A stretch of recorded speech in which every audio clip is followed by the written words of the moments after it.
In this video, we're going to be taking a look at JFK Space Center.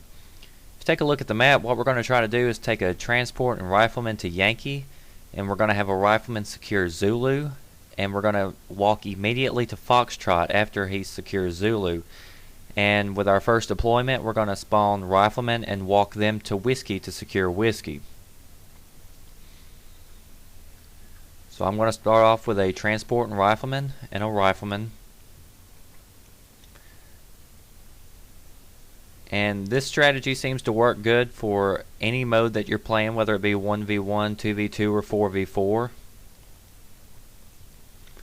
When you're playing as the Russians, you have to use a different strategy than what you have to do with the US and the European. If you've watched any of my other videos, you know that when I'm playing European and US, I like to secure as many bases as quickly as possible in order to put the enemy in DEFCON. And with the Russians, we're going to have to play different. We're going to have to bring out a lot of armor and work our way slowly forward in order to win the match. So as always, you want to be sure you're using your binoculars a lot to see what the enemy is doing and where they're going. Different people play this game in totally different ways on each side. So some teams like to go for Bravo. Sometimes the other team likes to go for Sierra first. More times than not, you'll see this setup right here where the enemy is going for Alpha and then Delta. So what I'm doing is I'm walking to Foxtrot. I see that nobody's headed to Foxtrot, so if they were headed to Foxtrot, I could just wait out in the woods until my tank and transport arrived, or I could have taken a right and headed towards Sierra. So really you just have to play this map depending on what your enemy's doing and kind of go to the bases that he's not there.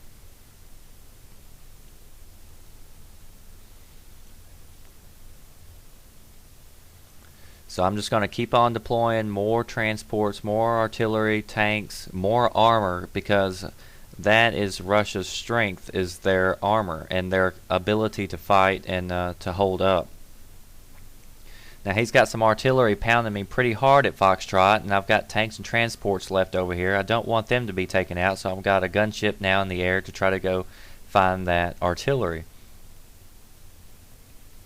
As you see, I didn't upgrade Zulu, and I didn't upgrade Whiskey. When I got to Whiskey, I saw that there was nobody at Bravo, so I decided to go ahead and walk my guys from Whiskey to Bravo. And as I said, not every game plays out this way, but this does tend to be the more norm as far as playing this map. So I found his artillery over here, and instead of having a transport and artillery, he had 2 artillery pieces, which is good to take units out as quickly as he did with my riflemen, but he's leaving himself wide open for my gunships to come in here and clean up. I've also been able to bring my tanks in from Foxtrot to get his artillery, so you always want to make sure he would have been better off with an artillery piece and a transport rather than 2 artillery pieces. He WMD'd my guys at Yankee, and he was going to walk his guys from Sierra to Yankee. So I saw that Sierra was wide open, so I decided to deep strike Sierra. And what I'm going to do is just turn around and use the WMD to defend Yankee. So as I've talked about in other videos, if you're going to use the WMD and you're behind, you want to make sure you've got like 2 or 3 things going on at one time. That way the enemy can't turn around and just defend one base, and then you're in a bad situation. So if he would have been going for 2 or 3 bases at one time, you know, that might have been okay. But in that situation, I was just able to defend with the WMD. And this enemy, like a lot of enemies, when playing on a map that favors their faction because they have supports that your team doesn't. For instance, they had airstrikes and Russia did not have airstrikes.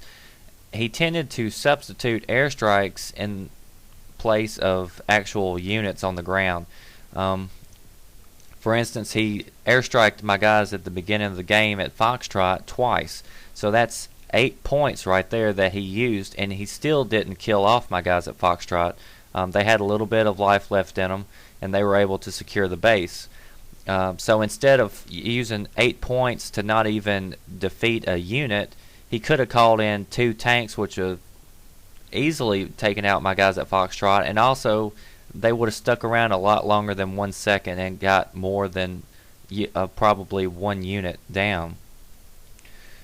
So as you see at my deployment, I've got a lot of stuff out on the field. I've got a lot of armor just protecting the bases that I've got.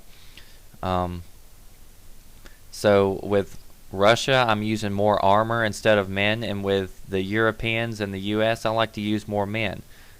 It's a totally different style of playing, but it's one that you can definitely get used to, especially if you like fighting.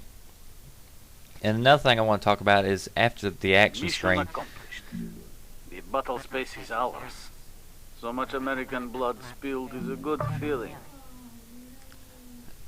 A lot of times after the match is over, you can look at the after action report, and you can see that you can pretty much see how you won the match or how you lost the match by looking at the supports used.